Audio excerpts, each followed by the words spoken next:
Deixa o menino trabalhar, ele ainda é aprendiz.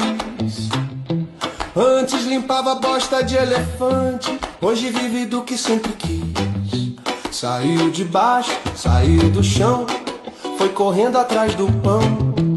Sendo filho do 9 dedos, tem o sobrenome da corrupção.